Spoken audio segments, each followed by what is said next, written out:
Un mensonge qui va peut-être lui coûter cher. L'adolescente de 17 ans du nom de Lisa P., qui avait mystérieusement disparu au moment de partir faire un footing dans la Mayenne, a raconté que l'histoire de son enlèvement avait finalement été totalement inventée.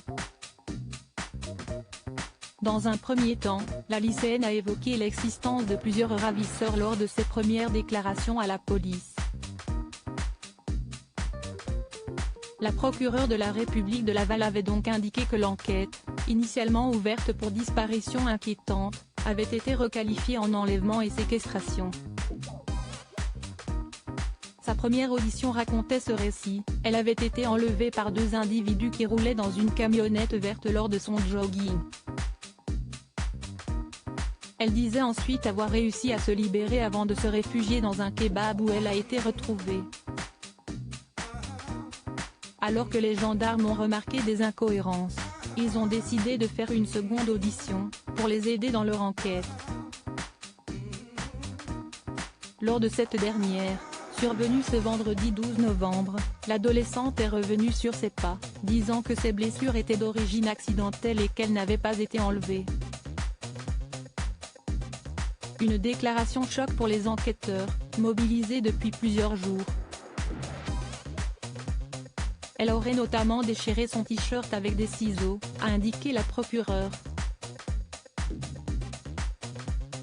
Actuellement prise en charge par ses parents qui ont été informés de ces déclarations, la jeune fille fera l'objet d'une procédure pour dénonciation d'infraction imaginaire.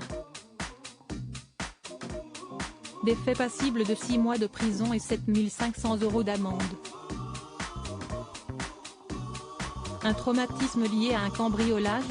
Une enquête pour définir sa personnalité est désormais ouverte pour tenter de trouver une explication à son comportement.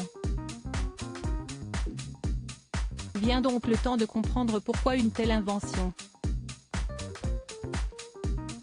D'abord, les enquêteurs vont tenter de découvrir où est-ce que cette jeune fille, qui semble donc psychologiquement fragile, a passé les 24 heures où elle était censée être séquestrée. Puis reste la raison de ce mensonge.